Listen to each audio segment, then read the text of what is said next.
Welcome to Thieves' Cant, a tabletop gaming podcast, with your hosts, Jeremy Shane and Chris White.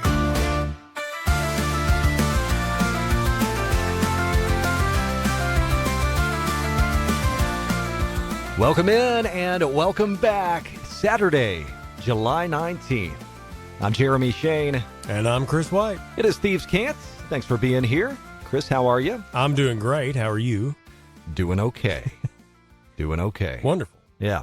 Did you crack open some Castles and Crusades this week? I know you've been reading through your rule book. Kind of a busy week at work. I didn't have an opportunity to this week, but maybe this weekend. Yeah. I spent some time with Mutant Year Zero this week. Really? From Free League. I mentioned a few weeks back that Coriolis from Free League is kind of at the top of my bucket list. I want to run Coriolis. Yeah. And then I started thinking about all the Mutant Year Zero, all the Year Zero engine games that I have from Free League. And Mutant Year Zero is the first one that they put out. So I'm like, well, let me go back to the original iteration of this system and reread through this rule book. So I got to tell you, I'm loving me some Mutant Year Zero. I love this engine to begin with. The Year Zero engine is, well, we've been playing a lot of D&D recently, a lot of D20. Right. And so to get away from that and, something different. Something with a D6 dice pool, you can't get further away from a D20 than a dice pool of D6s. Right. So as always, thanks for listening. Thanks for following on Apple Podcasts, Spotify, YouTube, at Thieves Can't Cast. If you'd like to reach us by email, thievescantcast@gmail.com. Episode 20 today, Chris. That's exciting. How can it be? Time flies. Yeah. Time flies. So in our 20th episode today, pack your bags and get ready to hit the books. We're off to D&D University. Oh, yeah. MCDM has given us an update on the upcoming Draw Steel RPG. And we're going to spotlight a couple of crowdfunders. One for a ton of micro adventures and the other for one big campaign. All right, so we'll get to those. But first, I should also mention our main topic. Our main topic today, we're going to roll the D20 for a round of Would You Rather. Oh. A little this or that. Ooh. Okay. But first, the Thieves' Cant question of the week. I want to put a bow on our conversation from last week. We were talking mastering lore. So the question of the week, after everything we talked about, your own personal experiences coming into account here, do you prefer, Chris, using pre-written lore or writing your own? Ooh. Well, I'll be honest with you. I prefer pre-written lore, but I'm too lazy to research it. So I guess I prefer my own. Yeah. Because I can just kind of make it up. Yeah. So I think I'm gonna go with that. If I've got to make a choice, I can't make a hybrid of the two. Yeah. I'm going to go your direction as well. I'll just make my own. I'll focus it around the player characters, which is where the story ought to rest most of the time anyway. So we'll build build the lore, hopefully not the bore, out from those PCs. Yeah. That's where I'm at too. Good call. All right. Glad we're in agreement. This one time. Let's move on to the news. All right, if you're like me and you are eagerly awaiting your copy of Draw Steel, MCDM announced earlier this week they are targeting July 31st as the release date. Now, this will just be the PDFs that release that day. Shipping for the hardcover Heroes book and Monsters book, that's supposed to start, I think, around September. So we'll have them in our hands this year, and we'll get those PDFs. Again, they're targeting July 31st. That's really close. When it comes out, do you want to do a Draw Steel deep dive with me? Sure. Yeah? Yeah. Get to know the new hotness? Yeah. I want to see what it's about. All right. So more to come on Draw Steel. So that's an update on an upcoming product. Here's another update on an upcoming product. This was just announced yesterday. Eberron, Forge of the Artificer, upcoming book from D&D, an Eberron splat book. They've had an issue with the original print run, Chris. All of the covers are warped. And so they have recalled the entire print run. This is not going to come out now until December 9th. Ouch. So that means the physical copies won't release until then, nor will it be available on D&D Beyond until then either, because they will not release on Beyond the digital version without that physical product being available too. That's just their policy, I guess. It's kind of interesting seeing those two juxtaposed, right? I mean, Draw Steel they're like, get those PDFs out. Right. And then we'll release the books when we get them done. Yeah. So, a few months later, whereas D&D's like, y'all ain't getting nothing. Right. Till we get the books out. Right. So, and certainly history tells us you are definitely not getting a PDF. Right. From WotC. No, absolutely not. They hate Adobe. I mean, well, WotC. if PDFs of WotC content were released, I mean, then people might pirate that stuff, Chris. Yeah. There might be pirated D&D out there if that were to happen. Thankfully, that doesn't happen at all now. Right. You cannot find pirated D&D. Absolutely not. Way to hold the line, Wizards. Yeah. Yeah. D&D Dungeon Master University.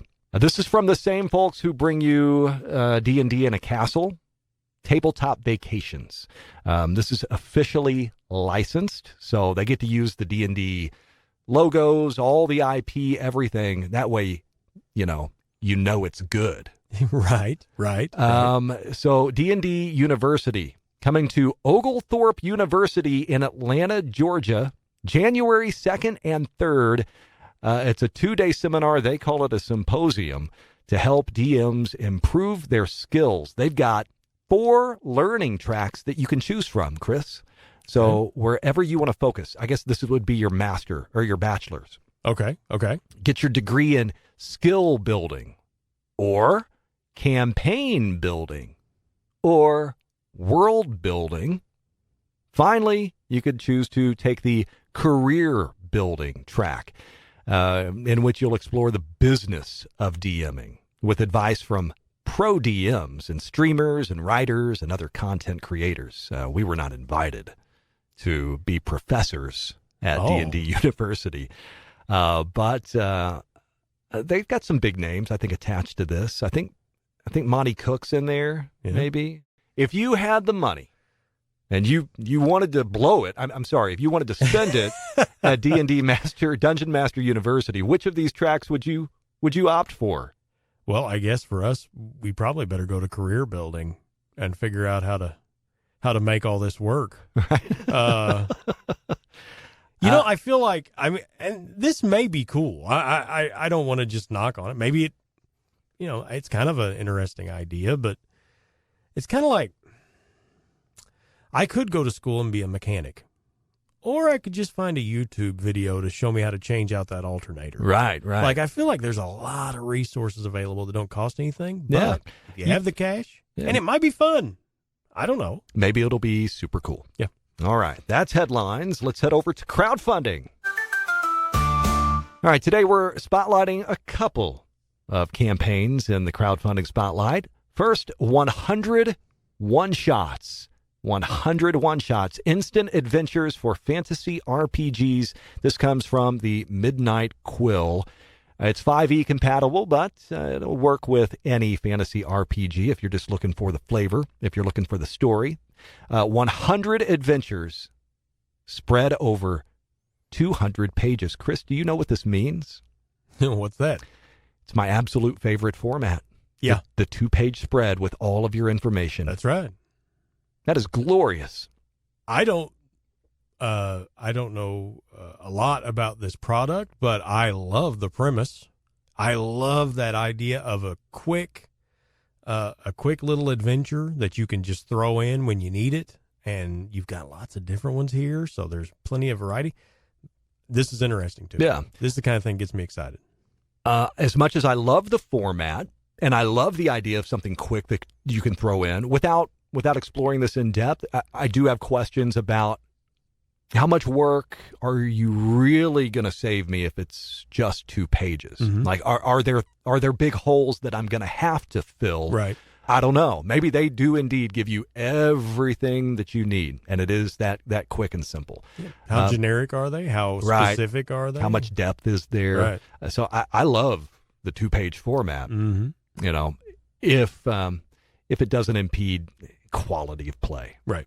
But I guess quality of play that falls back on DMs and players, right? Well, yeah, to some extent. But if you're going to buy a tool, it's nice if that tool functions. So around $60 will get you the hardcover and PDF combo. But again, there are other options to choose from. That campaign runs for another 12 days from the time of this recording.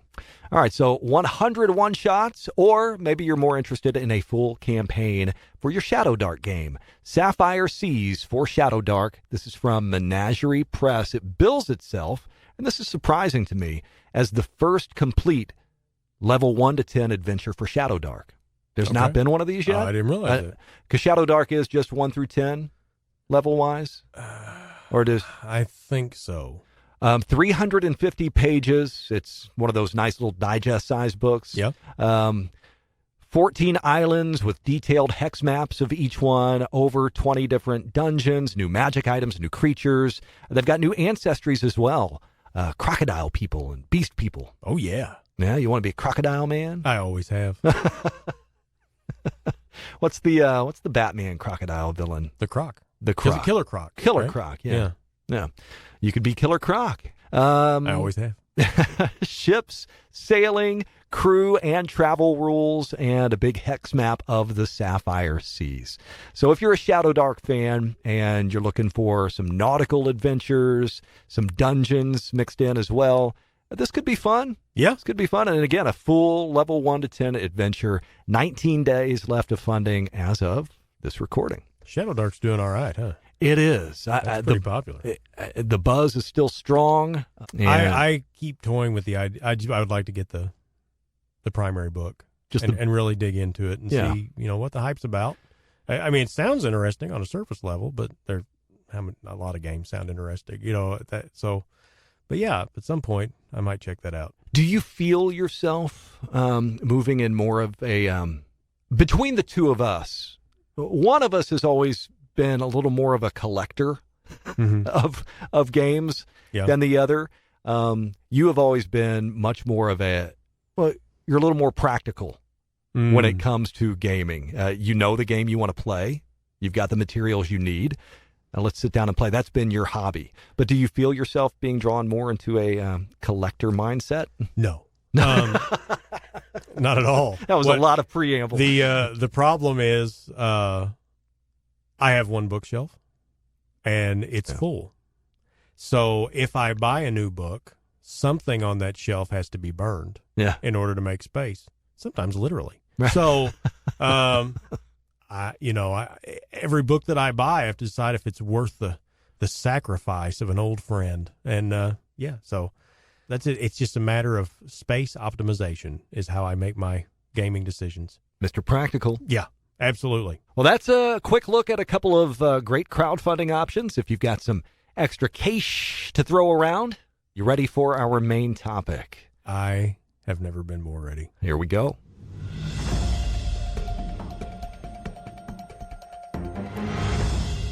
This or that. All right, time to play a little game of this or that, some Would You Rather. And in honor of the 20th episode of Thieves' Cant. Woohoo. Yeah, give it up for that milestone. We have a D20 table of Would You Rather options. Impossible choices, right? But you've got to choose. You got to get off the fence, no hedging. That's right. Now you got to make the choice. So, what do you want to take turns rolling on this chart? Yeah, that's fine. So, are these we're going back and forth with the questions, or? Yeah, we can take turns rolling, and we can both weigh in. That's good. That's good. Okay.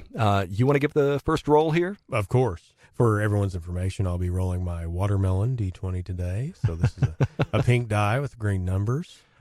It's fancy. Oh, I might have to borrow that because all I have on me is my digital dice roller, and it doesn't really provide great audio. Well, it sounds like you have a problem. Then you're going to touch my die. You can roll for me. No, I have no attachment to this die, so we can definitely share. Here we go. 2. You rolled a 2.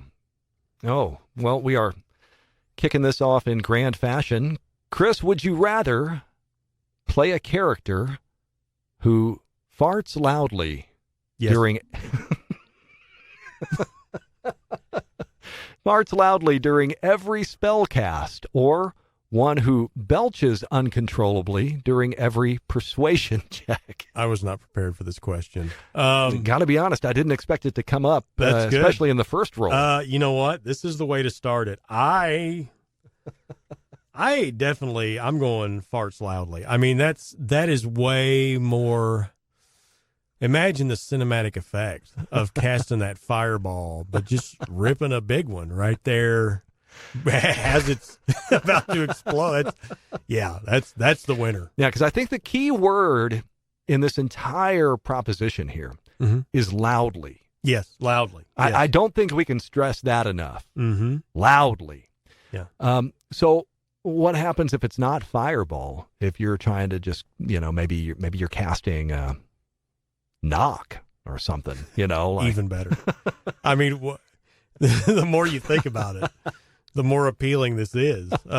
Yeah, absolutely. I think you've sold me. I'd have to go that direction as well. I mean, a persuasion check in the midst of all those belches. Yeah. I don't think you're going to get what you want. No, it's just that's the character that drinks too much soda or something. I'm for the. I'm definitely for the farts loudly during spellcasting. That's my winner. All right, give me that D20. 19. Would you rather play in a campaign where every session ends in a TPK, or one where your character can never die, no matter how stupid your choices are? Impossible choice. I suppose. Man, I'm going to focus on one word here again in this whole thing. Okay. And the word that I'm focusing on is campaign. Yeah. That's a good point. And because of that word, I'm going to have, as much as I hate having, knowing that the bumper rails are in place, I'm going to have to go with the latter option there. My character can't die no matter how stupid my choices are. Okay. We're trying to play for the long haul. Yeah. Anyway. Yeah. So that's plot armor. Yeah. Okay. Got it. I think I'm going the other way. TPK at the end of every session. Yeah, it's rough, but that's lots of opportunities to test out those builds you've been thinking about. So just don't get attached, and the rules. Right. And assuming the story progresses, it's just a new friend every day. That makes sense. That makes sense. I have a hard time coming up with new characters consistently. So I think we've each chosen the perfect choice for both of us. Yeah. Right? All right. I'm going to roll again. Sure, roll. 12. All right. Would you rather, this is stupid, use dice that scream every time they're rolled? Okay. Imagine that. Or dice that emit a suspicious cheese-like smell with every roll. Kind of like a roll and sniff. Well, I'm going to focus in on a word.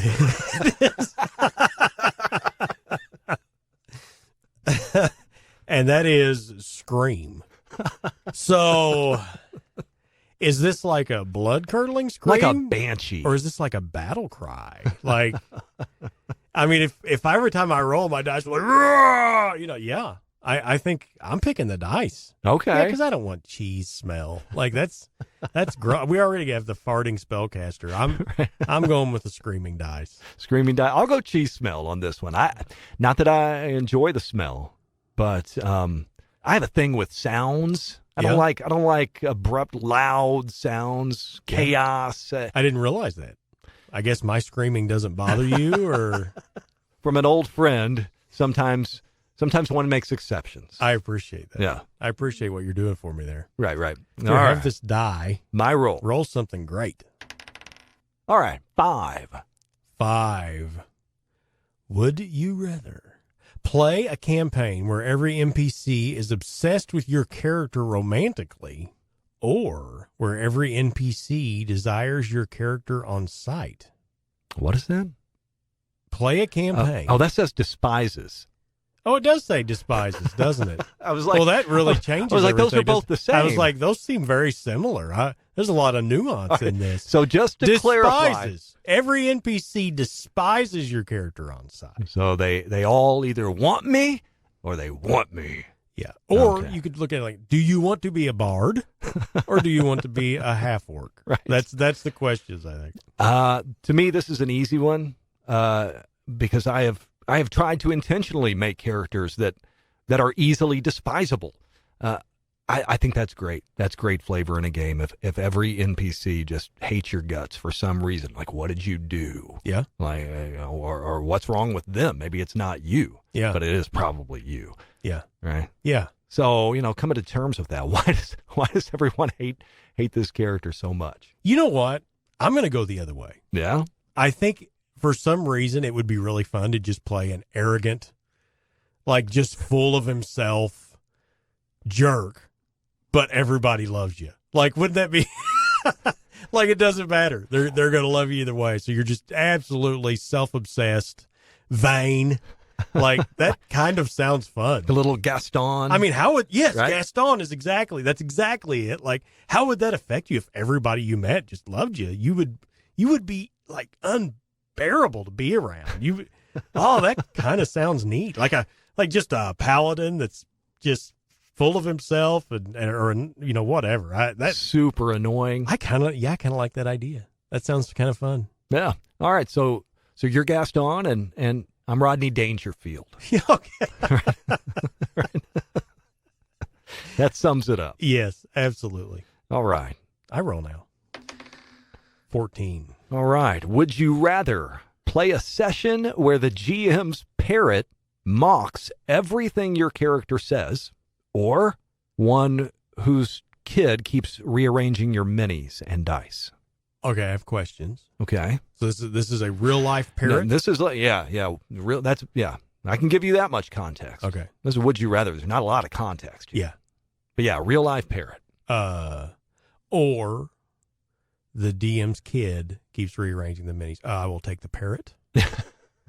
That was a quick response. Yes. Don't touch the minis. Don't disrupt the board. I can do with a little mocking. I can handle that. Yeah.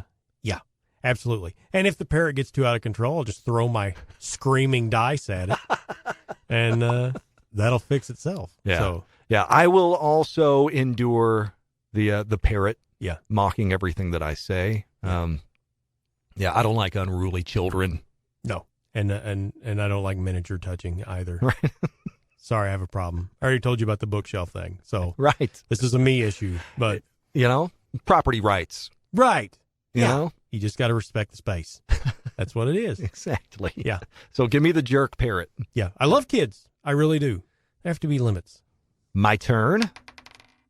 We haven't rolled a 9 yet, have we? I don't think so. All right, let's make it a 9.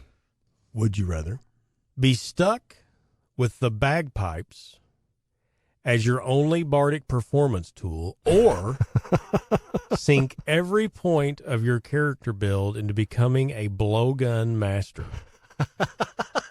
Where did these questions come from? I've had some time on my hands this week. Okay, all right. So the blowgun does what, like a point of damage? I don't know. I don't know. I'm going to go blowgun master over the bagpipes as a bard. As low powered a weapon that is, you could have some cool flavor with that, right? I'm hiding, I'm sneaking around, I'm quiet, right? Nobody hears it coming. Yeah. You're about to take 1 point of damage and you're never going to know where it came from. It's like, is there a mosquito in here? Oh, yeah. Right? Yeah. No, that's just me in the shadows with my blowgun. The blowgun master. Right? I'll tell you what, though. I think the blowgun master is great. But to me, I think the bagpipe bard coupled with the flagellance wizard is really a combo I can't pass up. That's the core of the adventuring party. I think right? so. I think we've got an adventuring party coming through here. So I love bagpipes. I think they're always appropriate in any situation. So I think there's never a wrong time for bagpipes. Can you think of one? Can you think of a time when it's inappropriate to play bagpipes? I'm pretty hard pressed, actually. Yeah. I mean, they do feature at funerals, Right. right? So Yeah. you can't say, well, what about a funeral? No. Right. I mean, you see him in a parade and you're like, oh, that's BA, man. That's awesome, man. Oh, yeah. So, yeah, I'm going to go home and watch Braveheart, and it's good. So, Bagpipe Bard. yeah, I think Bagpipe Bard's the way to go. In fact, if I ever was broken down and that enough that I would play a bard, I think bagpipes would be the only way I'd go. That's the way to do it. It's a shame that Blowgun Master and Bagpipe Bard are in the same choice set here, because I think that those both pair up really well with the Farting Wizard, right? Whoa, wait a minute. Why not both? What if you were a bagpipe bard blowgun master? I mean, you're blowing into this thing all day, right? What if you could shoot darts out of it? Oh, I know what I'm doing all afternoon. Yes. Nice. Make Nice. that build. Absolutely. Next time in the Forge of Creation, we might have to build the Bagpipe Bard Blowgun Master. That's hard to say. Save us. Make another roll. Okay, here comes another roll. A 3. Would you rather have a GM who enforces strict encumbrance rules, Okay. or one who tracks every single point of ammunition? I think tracking encumbrance is legit. Yeah, you really need to think about it because it could obviously bog a game down. But I think encumbrance is, I mean, if you're looking for some realism. But again, yeah, both of them kind of go hand in hand. It's kind of one of those things where it's like, look, if somebody built an archer, let them have arrows. I mean, Right. There's nothing wrong with tracking it, but I don't know. I guess you could go both ways, but I'm picking encumbrance. I'm picking encumbrance. Yeah, I'm going to go encumbrance as well, just because it just makes more sense. I don't like to suspend my disbelief so far in a game that I believe that all these characters can just lug around everything they own on their backs all day. Right. It's just impossible. It Like paints you're carrying around 3 suits of armor and it paints a 7 silly swords. mental picture. Yeah. So let's focus on that and keep that precise, and let the ammunition just kind of be whatever. Yeah. That's another merit, by the way. I've got a reference to my love for this Year Zero engine. Mm-hmm. Their handling of both encumbrance and thinking about Forbidden Lands. The way that they track resources like ammunition as well. It's all through a dice type. Your encumbrance is tracked on your character sheet, 1 item per line in the allotted space. And that, a heavy item might take up 2 lines. It's like a space. Yeah, a lot of them do it like that. So And there's once- like a visual. Right. If that spot on your character sheet is full, you can't carry it anymore. Yeah, I So- think that's a pretty good way to handle it. I love it. It's clean. Yeah. Okay, my roll. 8. Would you rather GM for players who interrupt every description with questions, or ones who never engage with the story at all? Questions from players usually terrify me, because it makes me feel like I should know answers that oftentimes I do not. But that will be the route that I go. I would rather have the characters interrupting with too many questions as opposed to sitting lifeless on the other side of the table just going through the motions. At least if they're asking questions, I know they're engaged. Yeah. Right? And as much as I feel like I'm scrambling sometimes for answers, maybe, and I would find out at the table, maybe these are players who are interested in helping answer some of those questions. I can turn it around and ask them for some input. Mm-hmm. So that's the route that I'm going to go. I agree. Playing with people who don't want to engage at all, like you're basically playing by yourself. I mean, that's no fun. So as much as the interruptions would get irritating, I think that's the way to go. Yeah, lonely fun is really only truly fun when you are alone. I guess you don't want to have lonely fun in the midst of company. That's true. You don't want to share your lonely fun. All right, one more roll apiece. You want to get your last one out of the way? All right.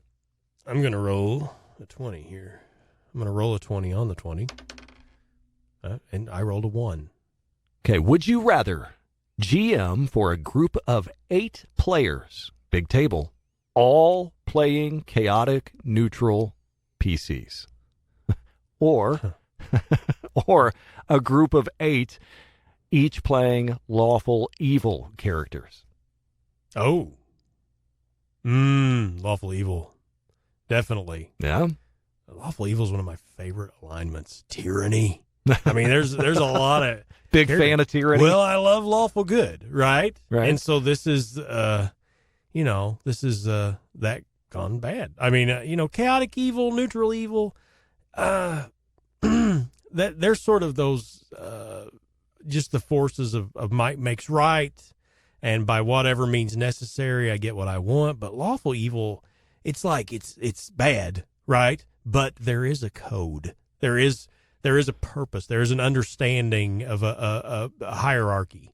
So you think with this group of 8, you're going to know what to expect, what to anticipate a little more? Think about if you had a group of lawful evil characters, but they all had the same purpose. Say they all worked for the same benefactor or whatever that was. Yeah. They'd all be trying to get ahead. They'd all be trying to make everyone else look bad and backstab them, but they'd still have to work together to achieve their goals. That's fun.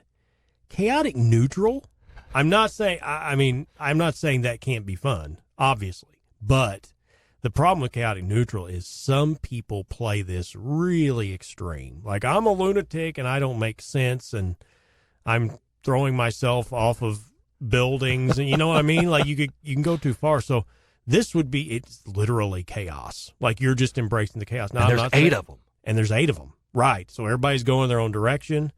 It would be a jumbled up mess. I mean, to really get 8 chaotic neutral people on board. Yeah. What's that campaign even going to look like? Right. I think you're right.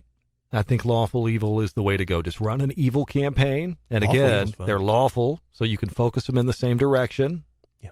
Yeah. That's the choice. Lawful evil can work in any party if it's played intelligently and if it's handled well. So a lawful evil character playing amongst a good party. Sure. Happens every day. Sure. You've got to have other players at the table. Yeah, like you said, it requires some maturity, willing to accept that narrative and not just off the character. Right. For reasons. Right. And why would they? I mean, most lawful evil characters, their motivation isn't killing for the sake of killing. They have goals. They have aspirations. This is a character that you can understand, right? I mean, there are a lot of lawful evil villains that you're like, well, I mean, I get why he did what he did. It doesn't mean it justifies the actions. But, sure. But, when you get to chaotic evil and neutral evil, these are just, to me, more brutal. It's I'm strong, I crush, I'll take what I want, Whereas to me, the lawful evil character, yeah, he's going to get what he wants, but it's going to be through subtlety and tact. This might be a fun character to have everybody who meets him loves him, right? Like the question we talked about earlier. Right. So very nice. It's I think lawful evil is, a fun alignment to play. I mean, you consider the difference between devils and demons in a game like D&D, right? Sure.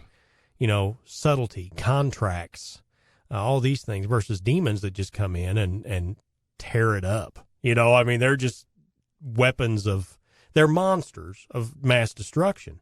Whereas the devil, he's going to take his time and talk to you and try to trick you. Of course, they're also brutal as well, right? Sure. But it's just a different approach to that. But I think lawful evil can certainly coexist in a party if it's handled well. Well put. That was more than you bargained for when you asked that question, wasn't it? Surprise, surprise. All right, one more roll. Yep, this is your roll. We will wrap up this nonsense here. Let's see what I get. All right, we're going to close things out with a roll of 10. 10. Would you rather have your character's backstory rewritten by the GM to fit their campaign, or completely ignored despite your detailed 10-page write-up? Well, I would never have a 10-page write-up, but let's say I did. Yep. Let's say I did. Man, I'm going back and forth here. On the one hand, yeah, I care about this character a great deal if I've invested the time to write a 10-page backstory. So maybe just having a character that better fits into the GM's campaign makes sense, right? So do with the character what you will, GM, because I want to play your campaign. Yep. And that sounds like, that's sound compromise. But on the other hand, I'm going to focus on a word here again. Rewritten. Rewritten. Right. I don't want it to be rewritten. Like if I produced this, it's mine. I don't want you to take it and transform it into something else and make it fit. I would rather you just ignore it altogether, and that way it's still mine. And then I can go write my novel like I should have been doing all along. There you go. There you go. Yeah, so I'm going to pick ignored. Ignored. Sorry, that was a long time to get there. No, I mean, that's what the question fundamentally comes down to is, do you want to have it changed, or do you just want to have it completely untouched and unacknowledged? I'm kind of okay with the rewrite, I think. I guess it depends. But again, I'm like you. There wouldn't be a 10-page backstory. I can't imagine ever. In fact, the more I've played, the more I realize the simpler sometimes the backstory, the better. Because the DM can add to that. I mean, you're going to have the same thing happen when you're playing the game, right? Sure. Whatever backstory you've written, the GM is going to be making it. He's going to be shaping it into his world and fitting it in. So I think I'm going to go with the rewrite. I'm okay with that. If I like the backstory so much, I can play it in a different campaign. So yeah, let's flip it around. As the GM, would you ever just rewrite someone's background? I don't think you would. No, but if there were elements of their background that didn't make sense in the campaign setting or whatever it was, but that's of course, obviously, a good GM is going to work with the player. That's a conversation. Yes. That's why we have session 0 once again. So, I wouldn't just make those changes. Now, I may take what you've given me and move it in a completely different direction than you expected it to go. You're not dictating the narrative in that sense, but that's part of the fun. Right. Exactly. So I think it's perfectly fine if you work with the player. All right. That's 10 rolls on the We did it. D20 table. I think it's time to put an end to this ridiculousness. I think we've learned a little bit about each other. Maybe more than we wanted to know. Yeah, a little bit. Yeah. I'm going to sit over here and play my bagpipes and judge you while I play this. Thanks for hanging out today. Thanks for listening. Thanks for bearing with us as we just have a little fun today with Would You Rather. And the good news is we've got 10 of these that we didn't even touch. We can bring them back some other time. That's right. We just have to remember which ones we did. Should have been marking that list off. Hey, remember, if you want to reach out, get in touch with the show, email thievescantcast@gmail.com. Find us online at thievescantcast. Just a heads up, we're going to be on a brief hiatus, a short break. 20 episodes in, we want to catch our breath for a bit. This isn't goodbye. I don't know where to go from there. So, yeah. But it isn't. It's just, see you later. Yeah. Our plan is to be back in just a couple of weeks. Mm-hmm. And if anything changes on that front, we'll, of course, put an update out there. But we will be back in some form or shape very soon. Until then, have some great gaming. Have some great life. And we'll see you next time. I'm Jeremy Shane. And I'm Chris White. It's been Thieves Can't. So long. Thank you for listening to Thieves Can't. Email thievescantcast@gmail.com.